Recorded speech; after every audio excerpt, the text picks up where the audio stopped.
नमस्कार दोस्तों, स्वागत है आपका आज के मुख्य समाचार में, जिसमें सबसे पहली और बड़ी खबर में आपको बताएंगे कि प्रधानमंत्री भ्रष्टाचार का स्कूल चला रहे हैं। एंटायर करप्शन साइंस विषय पढ़ा रहे हैं। राहुल गांधी ने दिया यह बयान। दूसरी खबर में जिक्र होगा कि चुनाव के बहाने धारा 144 लागू करने के कानूनी पहल की जांच करेगा सुप्रीम कोर्ट। खबर में आगे जिक्र होगा कि सरकार अपनी नाकामी नहीं सुनना चाहती। प्रियंका गांधी बोली, लोकतंत्र की धज्जियां उड़ाकर नए कानून बना रहा है केंद्र। खबर में आगे आपको बताएंगे कि सचिन पायलट का बड़ा बयान, भाजपा का साउथ में साफ और नॉर्थ में हाफ होने जा रहा है। राजस्थान से बड़ी खबर, और इसी के साथ खबर में आगे जिक्र होगा कि शरद पवार का बड़ा दावा, राज्य की 50% से ज़्यादा संसदीय सीटें जीतेगी महाविकास अघाड़ी। दोस्तों, इसी प्रकार की तमाम बड़ी खबरें आपके लिए लेके आए हैं, लेकिन उससे पहले अगर आपको भी ऐसा लगता है कि 2024 के इस लोकसभा चुनाव में आने जा रहा है बड़ा बदलाव और बदलाव के लिए जनता कर रही है वोट, तो वीडियो को कीजिए लाइक और चैनल को सब्सक्राइब करके बेल आइकन दबाकर कमेंट में लिखिए जय हिंद। रुक करते हैं सबसे पहली और बड़ी खबर की तरफ। प्रधानमंत्री भ्रष्टाचार का स्कूल चला रहे हैं। एंटायर करप्शन साइंस विषय पढ़ा रहे हैं। राहुल गांधी ने लगाया यह आरोप। जहां दोस्तों, कांग्रेस नेता राहुल गांधी ने चुनावी बॉन्ड से जुड़े मुद्दे का हवाला देते हुए शनिवार को आरोप लगाया कि प्रधानमंत्री मोदी भ्रष्टाचार का स्कूल चला रहे हैं और चंदे का धंधा समेत प्रत्येक अध्याय वो खुद विस्तार से पढ़ा रहे हैं। उन्होंने पार्टी की ओर से जारी एक वीडियो विज्ञापन सोशल मीडिया मंच एक्स पर साझा करते हुए प्रधानमंत्री पर निशाना साधा और इस विज्ञापन में चुनावी बॉन्ड के मुद्दे का उल्लेख किया गया है। राहुल गांधी ने आरोप लगाया कि नरेंद्र मोदी देश में भ्रष्टाचार का स्कूल चला रहे हैं, जहां एंटायर करप्शन साइंस विषय के तहत चंदे का धंधा समेत प्रत्येक अध्याय वो खुद विस्तार से पढ़ा रहे हैं। उन्होंने कहा कि छापा डालकर चंदे की वसूली कैसे होती है, चंदा लेकर ठेका कैसे बांटा जाता है, भ्रष्टाचारियों को शुद्ध करने वाली वॉशिंग मशीन कैसे काम करती है, एजेंसियों को वसूली एजेंट बनाकर बेल और जेल का खेल कैसे होता है, इनके बारे में पढ़ाया जा रहा है। कांग्रेस नेता ने आरोप लगाया कि भ्रष्टाचारियों का अड्डा बन चुकी भाजपा ने अपने नेताओं के लिए इस क्रैश कोर्स को अनिवार्य कर दिया है, जिसकी कीमत देश चुका रहा है। उन्होंने कहा कि इंडिया गठबंधन की सरकार भ्रष्टाचार के इस स्कूल पर ताला लगाकर इस कोर्स को हमेशा के लिए बंद कर देगी। तो दोस्तों, आपको क्या कुछ लगता है कमेंट में जरूर बताइए। वीडियो लाइक नहीं किया है तो लाइक जरूर कीजिएगा। रुक करते हैं अगली ब्रेकिंग न्यूज की तरफ। चुनाव के बहाने धारा 144 लागू करने के कानूनी पहलों की जांच करेगा सुप्रीम कोर्ट। जी हां दोस्तों, आपको बता दें कि सुप्रीम कोर्ट उस याचिका पर सुनवाई करने के लिए शुक्रवार को सहमत हो गया जिसमें सिर्फ चुनाव होने के आधार पर सीआरपीसी की धारा 144 के तहत जारी निषेधाज्ञा आदेशों को रद्द करने का अनुरोध किया गया है। शीर्ष अदालत उस कानूनी पहलू की जांच भी करेगा कि क्या जिला मजिस्ट्रेट एक नियमित मामले के रूप में चुनाव से पहले धारा 144 लागू कर सकते हैं। न्यायमूर्ति BR गवई और न्यायमूर्ति संदीप मेहता की पीठ ने यह निर्देश भी दिया कि सक्षम प्राधिकार चुनावों के बारे में लोगों को जागरूक करने के उद्देश्य से यात्रा या जनसभाएं आयोजित करने के लिए अनुमति मांगने वाली अर्जी पर 3 दिनों के अंदर निर्णय करें। और शीर्ष अदालत सामाजिक कार्यकर्ता अरुणा राय और निखिल डे के एक याचिका पर सुनवाई कर रहा है। रुक करते हैं अगली ब्रेकिंग न्यूज की तरफ। सरकार अपनी नाकामी नहीं सुनना चाहती। प्रियंका गांधी बोली, लोकतंत्र की धज्जियां उड़ाकर नए कानून बना रहा है केंद्र। जी हां दोस्तों, लोकसभा चुनाव के चलते कांग्रेस और भाजपा एक दूसरे पर वार पलटवार कर रही है और इस बीच कांग्रेस नेता प्रियंका गांधी ने भाजपा की केंद्र सरकार पर हमला बोला। प्रियंका गांधी ने कहा कि भाजपा लोकतांत्रिक प्रक्रियाओं को दरकिनार कर कानून बनाने में लगी है और ये लोगों की इच्छा के विरुद्ध है। कांग्रेस नेता ने यह भी कहा कि पीएम मोदी और उनके साथी नेता घमंड में चूर हैं और भारत के संविधान को बदलने की बात करते हैं जो हमारे स्वतंत्रता सेनानियों और शहीदों के खून से लिखा गया था। चलाकुड़ी लोकसभा सीट पर कांग्रेस उम्मीदवार बेनी बेहनन के लिए वोट मांगते हुए एक चुनावी रैली में प्रियंका गांधी ने कहा कि भाजपा भारत के संविधान को कागज का एक टुकड़ा मानती है।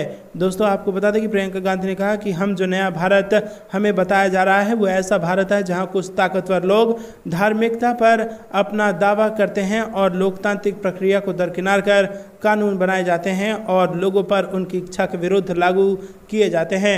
रुक करते हैं अगली ब्रेकिंग न्यूज की तरफ। राजस्थान से बड़ी खबर, सचिन पायलट का बयान, बोले भाजपा का साउथ में साफ और नॉर्थ में हाफ होने जा रहा है। जी हां दोस्तों, लोकसभा चुनाव 2024 में पहले चरण की वोटिंग के बाद कांग्रेस नेता सचिन पायलट की खुशी छिपाई नहीं छिप रही है और उन्होंने जोश में कहा कि भाजपा का साउथ में साफ और नॉर्थ में हाफ होने जा रहा है। कांग्रेस के सब उम्मीदवार जीतेंगे और पहले चरण में कांग्रेस को बहुमत मिलेगा। राजस्थान में भाजपा से ज्यादा सीटें कांग्रेस जीतेगी।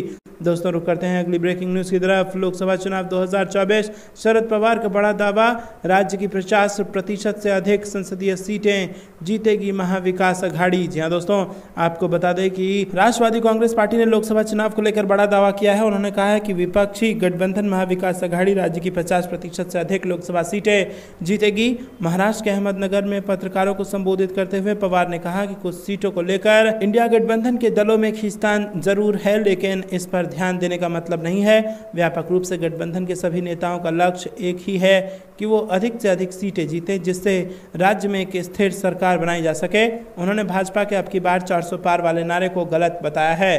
पहले चरण में महाराष्ट्र की 5 सीटों पर हुए मतदान में कम वोटिंग का मुख्य कारण पवार ने भीषण गर्मी को बताया और भाजपा पर हमला करते हुए उन्होंने कहा कि अतीत में इससे पहले कभी भी केंद्रीय एजेंसियों का इतना दुरुपयोग नहीं हुआ जितना अब हो रहा है। वहीं एक दिन पहले पुणे जिले के पुरंदर में पत्रकारों से बात करते हुए पवार ने कहा था कि अयोध्या में राम मंदिर के मुद्दे पर अब कोई चर्चा नहीं कर रहा है।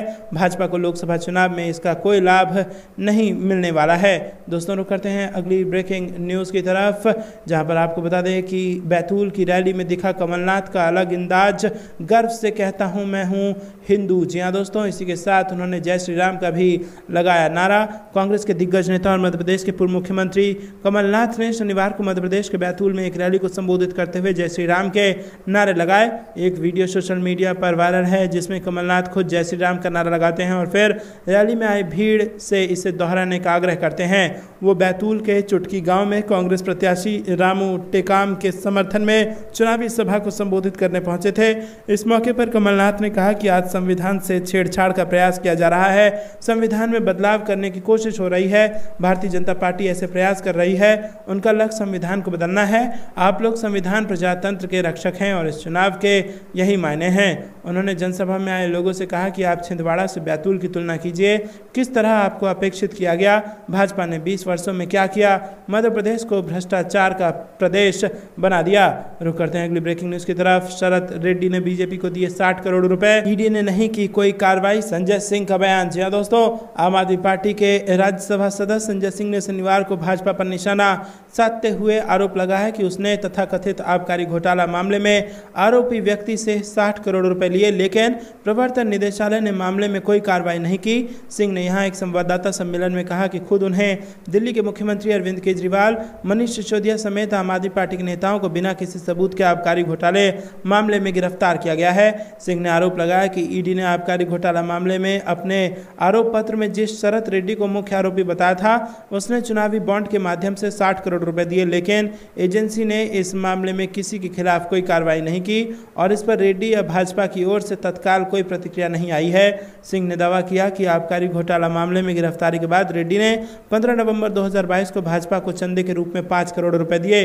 उन्होंने कहा कि 6 महीने जेल में रहने के बाद रेड्डी को 8 मई 2023 को जमानत मिल गई और अगले कुछ दिन में उसने चुनावी बॉन्ड के माध्यम से भाजपा को 50 करोड़ रुपए दिए। सिंह ने यह दावा भी किया कि अपनी गिरफ्तारी से पहले रेड्डी ने 2022 में भाजपा को 5 करोड़ रुपए का चंदा दिया था। उन्होंने आरोप लगाया कि 21 मार्च को चुनावी बॉन्ड का विवरण सार्वजनिक होने और ये खुलासा होने के तुरंत बाद ईडी ने दिल्ली के मुख्यमंत्री अरविंद केजरीवाल के आवास पर छापा मार दिया और भाजपा ने रेड्डी से पैसे लिए थे। रुक करते हैं अगली ब्रेकिंग न्यूज की तरफ। अखिलेश यादव का भाजपा पर हमला, बोले पहले ही चरण में बीजेपी की फिल्म फ्लॉप, हम आए तो खत्म करेंगे अग्निवीर योजना। जी हां दोस्तों, समाजवादी पार्टी के मुखिया व पूर्व मुख्यमंत्री अखिलेश यादव शनिवार को मेरठ पहुंचे। उन्होंने सभा स्थल हापुड़ रोड के नजदीक बिजली बम्बा बाईपास के पास जनसभा को संबोधित किया। अखिलेश यादव ने सभा को संबोधित करते हुए भाजपा पर जमकर हमला बोला। अखिलेश यादव ने कहा कि पश्चिम की हवा ने सब पलट दिया है, पहले ही चरण में हवा ने सब पलट दिया है। भाजपा की फिल्म पहले ही शो में फ्लॉप हो गई है।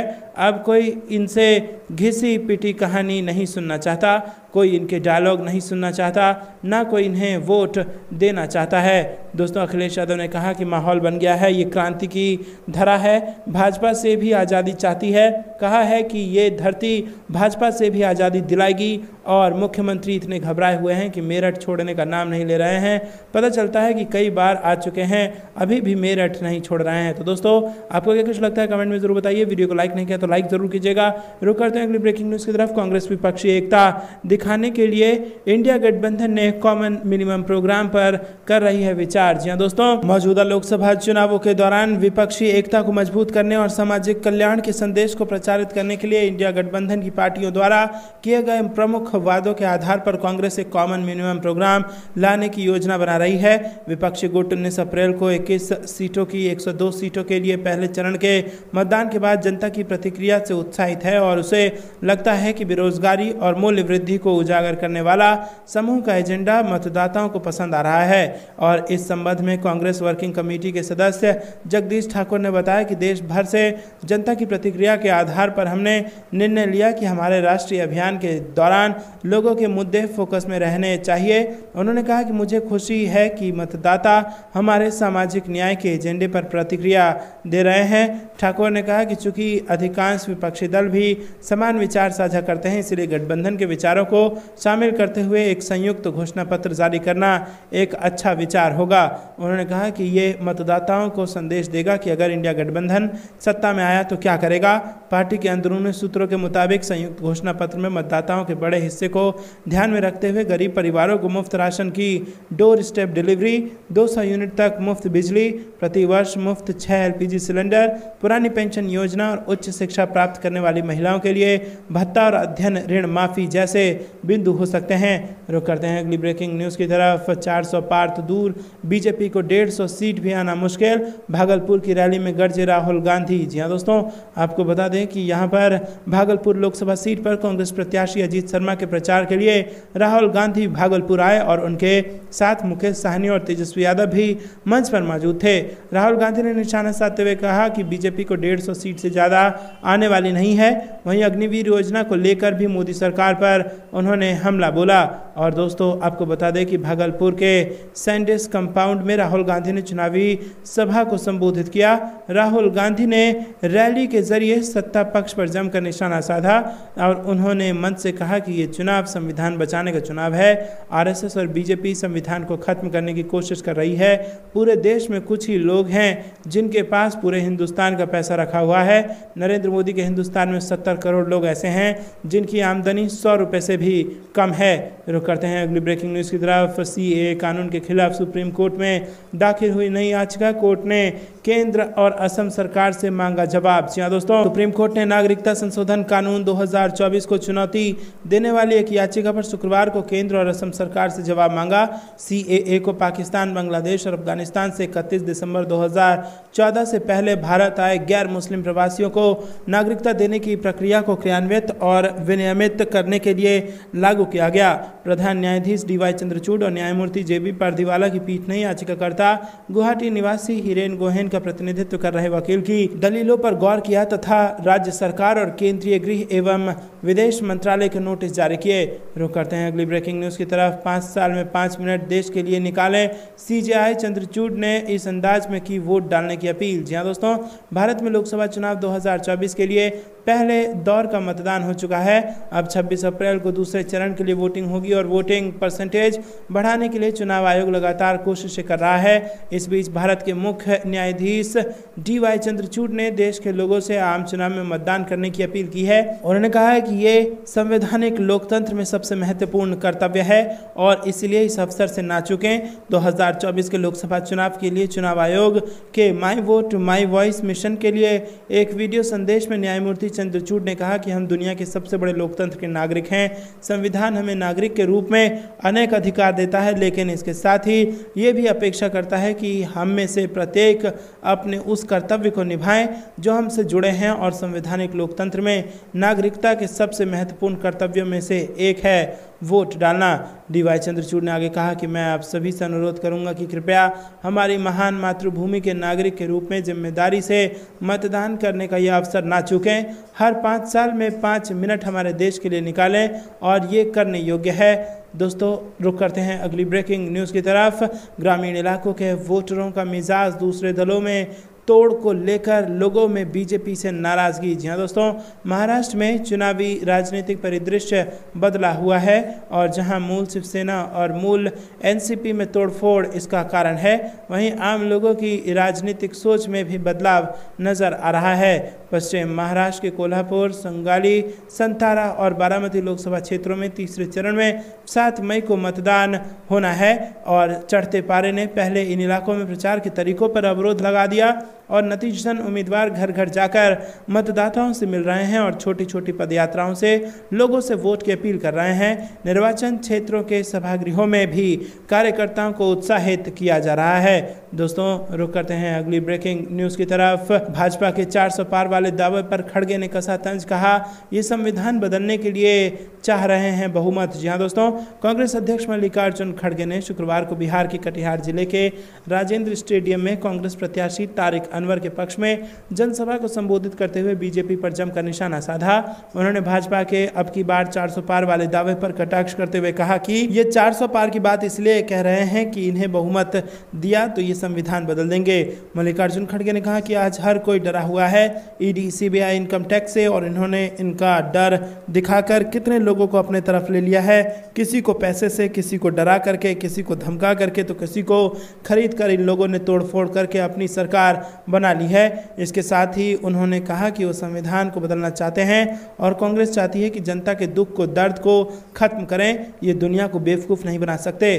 कांग्रेस अध्यक्ष ने सीएम नीतीश कुमार पर निशाना साधते हुए कहा कि तेजस्वी यादव बोलते रहते हैं कि हमारे चाचा भाग गए, लेकिन मैं कहता हूं जो भाग गया उसे भागने दो, उसे पकड़ कर मत लाओ। जिसके पास कोई आइडियोलॉजी नहीं है, कोई विचार नहीं है, वो एक को बेवकूफ़ बना सकते हैं लेकिन दुनिया को बेवकूफ़ नहीं बना सकते। रुक करते हैं अगली ब्रेकिंग न्यूज़ की तरफ। अमित शाह के बिहार दौरे पर तेजस्वी यादव का बयान, बोले ये लोग झूठा पार्टी, इनके आने से कोई फर्क नहीं पड़ेगा। जी हाँ दोस्तों, आपको बता दें कि बिहार में पहले चरण के मतदान के बाद दूसरे चरण के प्रचार प्रसार को लेकर नेताओं के आने जाने का सिलसिला जारी है और इसी क्रम में केंद्रीय गृह मंत्री अमित शाह 21 अप्रैल को बिहार आ रहे हैं। वहीं अमित शाह के बिहार दौरे पर आरजेडी नेता एवं नेता प्रतिपक्ष तेजस्वी यादव ने अपने प्रतिक्रिया व्यक्त की है और उन्होंने कहा है कि ये लोग झूठी पार्टी है और इनके आने से कोई फर्क नहीं पड़ने वाला है। भाजपा नेताओं की कथनी और करनी में भारी अंतर। तेजस्वी यादव ने कहा कि अमित शाह पहले भी आए थे, जब नीतीश कुमार उनके साथ नहीं थे तब कहते थे नीतीश बाबू आपके लिए दरवाजे हमेशा के लिए बंद हो गए हैं, लेकिन आप खुल गए। ये लोग झूठा पार्टी है, इनकी कथनी और करनी में भारी अंतर है, इनके आने से कोई फर्क नहीं पड़ेगा, जितना भाजपा नेता आएंगे उतना हमारा वोट बढ़ेगा। और इसके अलावा तेजस्वी ने कहा कि आज भागलपुर में हमारी राहुल गांधी के साथ रैली है। तो दोस्तों, आपको क्या कुछ लगता है, क्या भाजपा के बिहार में जाने से आरजेडी को होगा फायदा? कमेंट में अपनी राय जरूर बताइए। पूरा इंडिया गठबंधन एक साथ है और हम एक साथ काम कर रहे हैं। बिहार इस बार अच्छे परिणाम हमारे पक्ष में देने का काम करेगा। बेरोजगारी, महंगाई, गरीबी, बिहार में निवेश का मुद्दा सबसे बड़ा है और बिहार में कारखाने लगने चाहिए, ये बयान दिया है तेजस्वी यादव ने। लोकसभा चुनाव को लेकर बीजेपी के प्रमुख दिग्गजों ने अपनी पार्टी के उम्मीदवारों के पक्ष में मतदाताओं को आकर्षित करने के लिए धुआंधार प्रचार अभियान चलाया है और इससे पहले प्रधानमंत्री नरेंद्र मोदी ने भी औरंगाबाद, नवादा, जमुई और गया में जनसभा को संबोधित किया था। वहीं पीएम मोदी एक बार फिर 26 अप्रैल को बिहार आएंगे और दरभंगा में एनडीए प्रत्याशी गोपाल जी ठाकुर व अररिया के फारबिसगंज में प्रदीप सिंह के पक्ष में चुनावी सभा करेंगे। रुक करते हैं अगली ब्रेकिंग न्यूज़ की तरफ। कांग्रेस ने मणिपुर में 47 मतदान केंद्रों पर पुनर्मतदान की मांग की और राज्य में 68% से अधिक मतदान हुआ। जी हाँ दोस्तों, कांग्रेस ने मणिपुर की 2 लोकसभा सीट के लिए शुक्रवार 19 अप्रैल को हुए मतदान के दौरान चुनाव में धांधली और बूथ पर कब्जा करने का आरोप लगाते हुए 47 मतदान केंद्रों पर पुनर्मतदान कराए जाने की मांग की है। हिंसा प्रभावित मणिपुर में गोलीबारी, डराने धमकाने तथा ईवीएम में तोड़फोड़ की घटनाओं के बीच 68% से अधिक मतदान दर्ज किया गया। रुक करते हैं अगली ब्रेकिंग न्यूज़ की तरफ। उत्तर भारत में कम वोटिंग से क्या 400 के पार पहुंचेगी भाजपा? जहां दोस्तों, आपको बता दें कि इस बार के लोकसभा चुनाव में भाजपा अपने लिए अब की बार 400 पार के कैंपेन कर रही है, लेकिन खुद पीएम मोदी ने भी दक्षिण भारत में ज़्यादा सीट पाने के लिए अपनी ताकत झोंक दी है। वहां पर जमकर रैलियां की। विपक्षी इंडिया गठबंधन एनडीए के मुकाबले दक्षिण में बेहतर स्थिति में दिख रहा है।